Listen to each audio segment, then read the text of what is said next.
The second paper is about the Multipath RTP. Varun from Aalto University is going to present.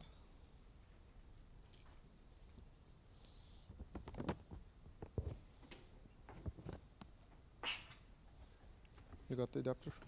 Okay.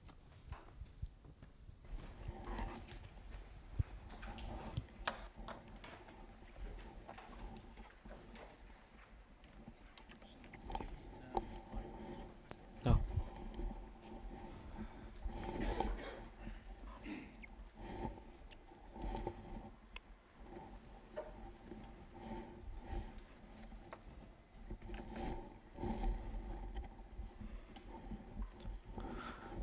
So good afternoon.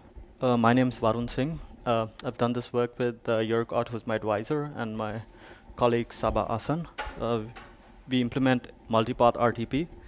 And in this paper, we actually put across the considerations you have to use as a media sender to do real-time media over multipath, multiple interfaces.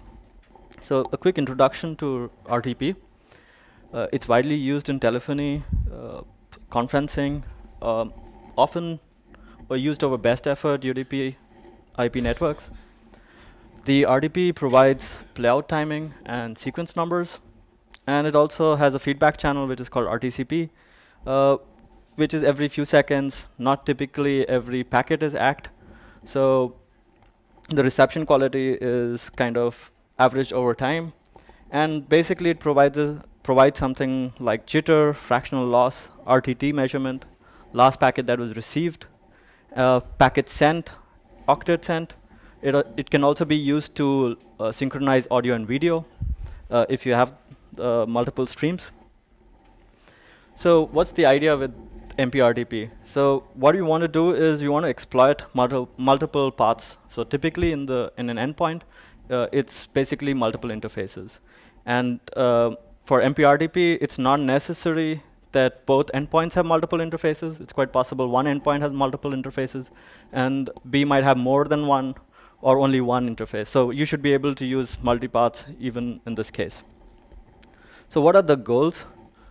So the simplest case is you want to aggregate throughput across all the interfaces. So if you have two paths, both of them provide 1 megabit per second, you should be able to get 2 megabits per second. Of course, there's some overhead, but you want to get aggregate throughput. On the other hand, you could also do something like this, that you have two paths, both provide 1 megabit each. You use only one path, but you could load balance. If there's, since you see traffic on the first path, you can actually load balance and send more of the traffic if the first path gets congested. You could also do fault tolerance. For instance, if one path has 50 milliseconds one-way delay and the other one has 100 milliseconds, and you're using 100 millisecond path, you could use the 50 milliseconds path to send NAC packets. So if you send a NAC, I could send the missing packet over the lower latency path. So these are some of the typical goals that you think that's going to happen with multipath. However, we had some additional goals because we're building on RTP. So one of the things that we had is that we don't want to rewrite all the applications. So you have the applications, and basically you add multipath RTP in a way that it does not affect them in any way. So the interfaces to the applications remain the same. And we have middle boxes in the network, and they do sometimes strange things. Sometimes they help us. Sometimes they don't. Sometimes they do strange stuff. So you don't want to confuse them, because if you confuse them, they'll probably tear off your connection, and that's probably what you don't want. So one of the things that we want to do is keep multipath RTP should keep all the properties of RTP and RTCP, so that if a middle box in the middle is looking at the stream, he doesn't get confused and tear down your connection. So then the question is, if you want to keep all these properties, then why do you want to extend RTP? So one of the problems with as soon as you want to do multipath stuff is you want to do scheduling. And with scheduling and RTP, the problem is that RTCP stats are basically at the session level. So if you send a bunch of video, if the paths change, it doesn't care. It would just report what is the RTT on the new path. So if you use multiple paths, if you force it to use multiple paths, you might get strange RTT measurements. One path is lossy and the other path is not lossy. You might get average loss, which is not what you would not be able to know. The scheduling algorithm at the sender would not know which path is actually lossy. So you need to have something that says, okay, I'm sending packets on this path.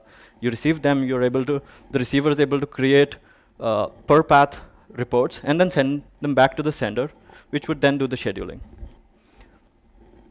So what does the MPRTP header look like? So the top of the header looks exactly like RTP.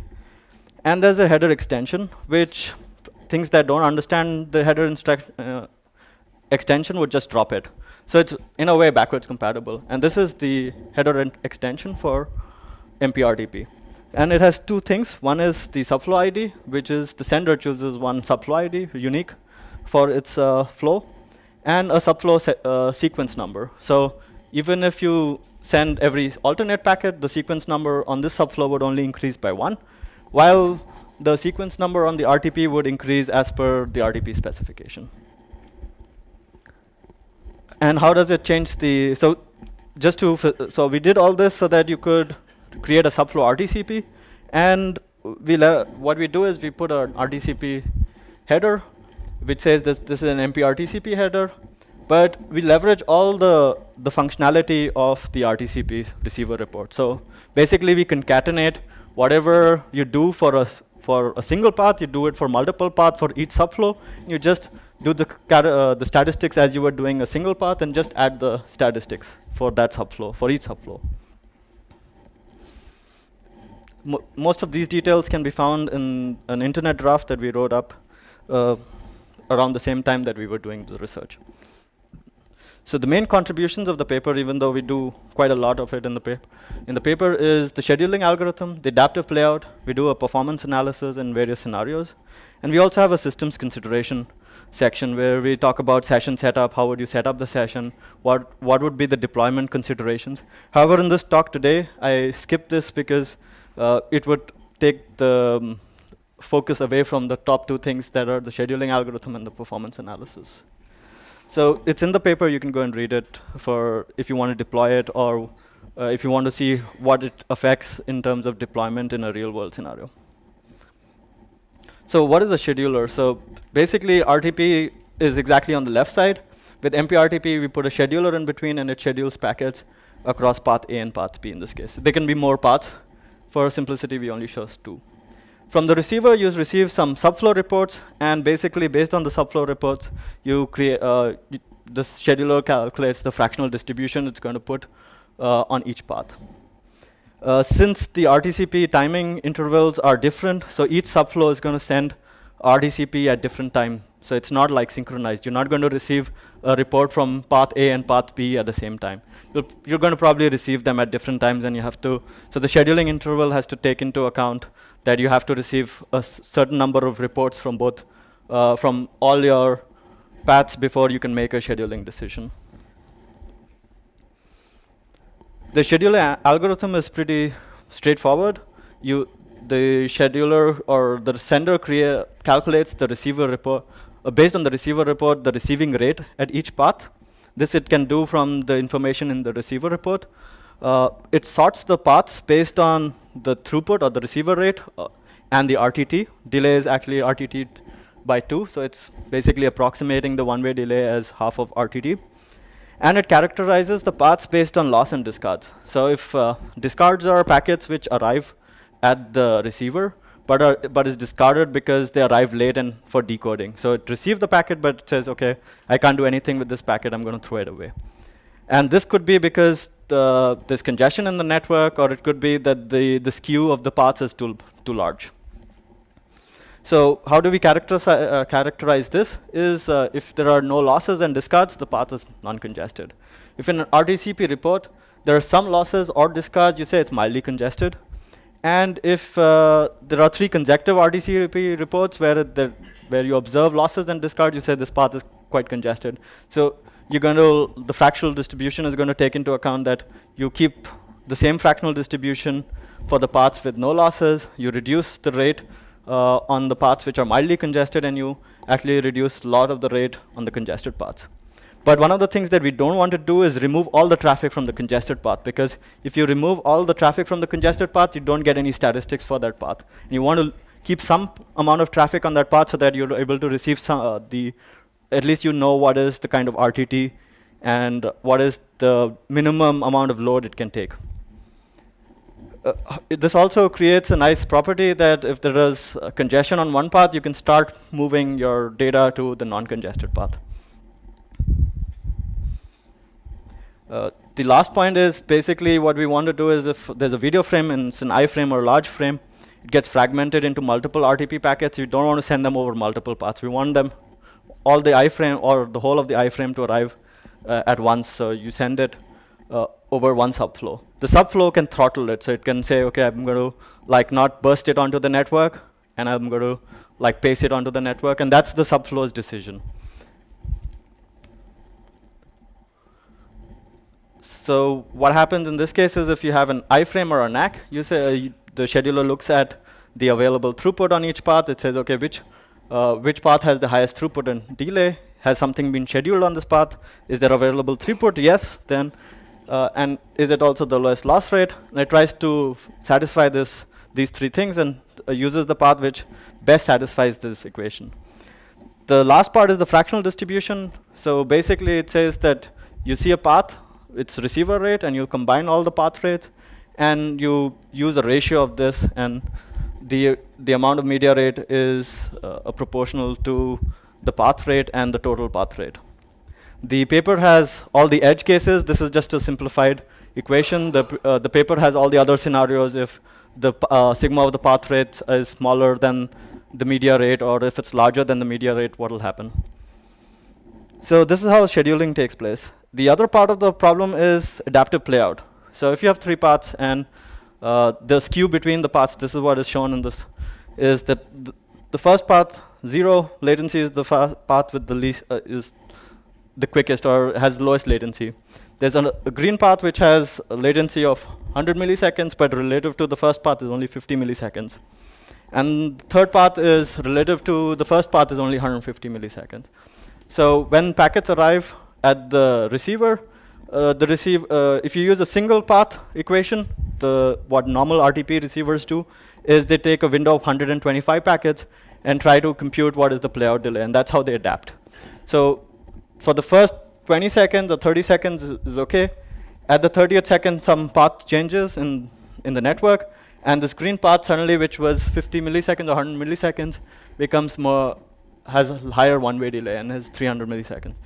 So it changes, and it takes about 30 seconds from 30 seconds to about 50 or 60 seconds for the packets that were arriving on this path for a standard adaptive algorithm for a single path to actually take those packets into account. So, so what we have to do is, one of the things that we need to do is change this behavior. It's not a protocol, it's just an algorithm running at the receiver.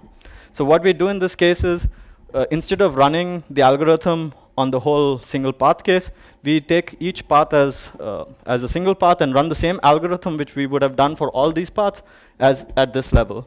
And what we do, what we notice is that this line moves to the left, and we can take packets. We can start playing packets already after 2 or 3 seconds of delay.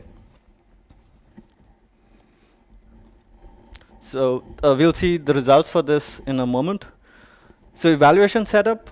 The evaluation setup was done like this. You have an MPRTP sender on one side, you have an MPRTP receiver, and you have a bunch of routers in between, on which we run netm and dummynet to change the path characteristics. So the first question that we try to answer in the paper is, so we do all this, how well does it compare to a single part RTP? Because we create all this overhead and signaling, do we actually gain anything out of it? So the first part shows you that. So each case is no losses and does 1 path, 2 path, 3 path. So you can see that in the first case, when there are no losses, only the overhead is additional, but the PSNR remains the same because it's a single bit rate video. It's 1 megabits per second, and in this case we just stream it. So it doesn't matter if you send it over 1 path or you send it over 3 paths. There's no impact on PSNR. If you add 0.5% loss on each path, then you see that almost the PSNRs in all the cases are comparable. And as you add more loss on the paths, the performance of the multipath doesn't reduce, or it's almost comparable in all the cases. And the more interesting result is here, that if there is dissimilar RTT, in this case, one path has 50 milliseconds one-way delay, and the second path has 200 milliseconds one-way delay. And even despite the mismatch in RTT, it's able to play back almost all the packets, and the PSNR is almost the same. All these results were calculated over 10 runs. So the standard deviation is also listed. And one of the more interesting cases for multipath RTP is our smartphones, right? Because they have wireless LAN interfaces, they have 3G interfaces, and if you can stream using both the interfaces. So this is one scenario where we take a trace of 3G and wireless LAN. The wireless LAN is a hotspot, has about 0.5% packet loss, and the 3G has 0 to, so both cases, they have 0 to 1% packet loss and 0 to 0.5% packet loss.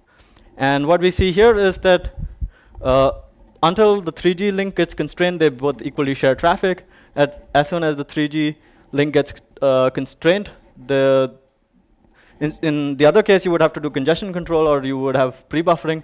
In this case, it just offloads the traffic onto the wireless LAN network. And this is where you see the ratio. It remains 50%, and it goes back up pretty, not very quickly, but conservatively, hoping it's kind of probing for traffic and seeing if the congestion has disappeared.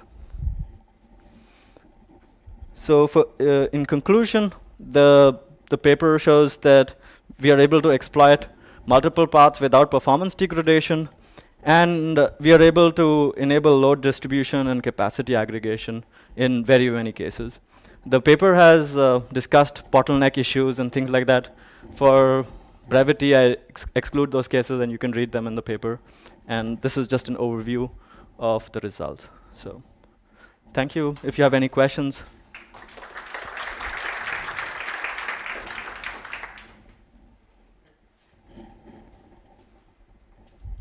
Do we have any questions?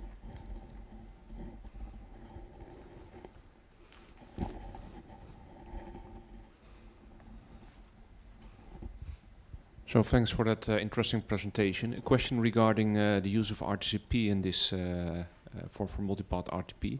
You showed that it's basically a header extension where you concatenate, let's say, the single flow RTCP headers. What about all of those extended reports that have been devised for RTP? Could they be? They can be extended in the same way. Okay. So basically, the extension report is like a shim layer on top, and you can basically use all the extension reports without actually extending anything. So you just concatenate to the subflow, and the same rules that you apply for single path RTCP applies here. Okay, good, thanks. And the only subflows that you would actually require are all the network-related subflows, so like jitter, loss, delay. But all the quality-related, like VoIP metrics and things like that, that apply to the whole flow, so they don't apply to the subflow.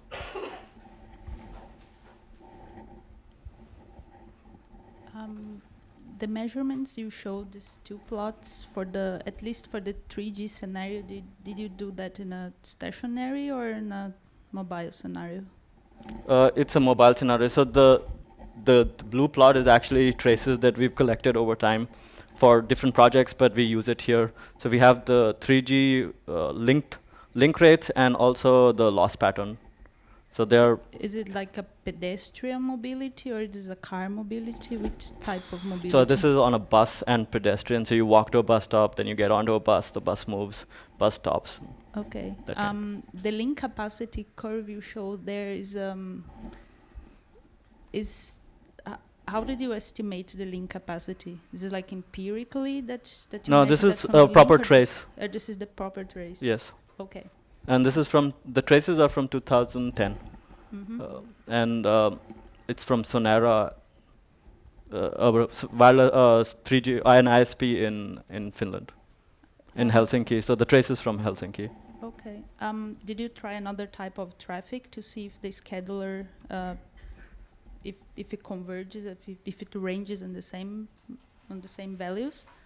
Yes, actually there are, if you look at the paper, we had to find alpha and beta, and you want to see how quickly that if you start from different arbitrary traffic loads how quickly do you arrive at an optimum, and it does arrive at an optimum in many cases. And there's a whole plot on one of the pages. I think I might have it here as extra slides.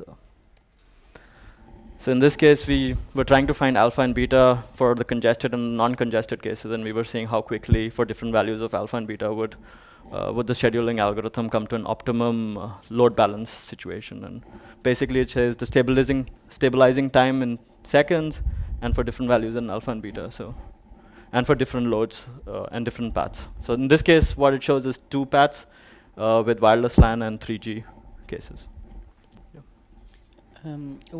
How was your video encoded? You mentioned iframes, but did you use predictive coding? So it's x86 for I and P frames, no B frames. And have you tried with SVC or multiple description coding? Not in this paper, but we have SVC. With SVC, we can do even smarter things, because what you can say is that you use only one interface for the base layer, you use the different interface for different layers. And yeah, we've done those experiments. They're not in this paper.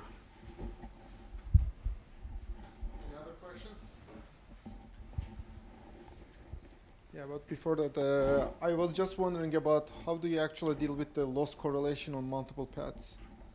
You know, how do you make sure that the paths are actually independent from each other in terms of loss events? We can't really do that, but there is a case where there's a common bottleneck, and different subflows go through the same common bottleneck. And if the common bottleneck is able to hold on to the aggregate capacity, then it doesn't do anything. Basically, we don't see any problem in that case. But of course, if the aggregate capacity on the bottleneck is lower than the media rate that you... Yeah, in that case, then the scheduler can't really do much than actually do something like rate switching or something else, or do congestion control in that case. But we defer that for further study. Yeah. You got all your evaluation results from simulator, right? No, it's a test bed with NetM and DummyNet. So we emulate the path characteristics. Do you have what's your buffering time at the receiver side? How long do you wait before you start? So basically,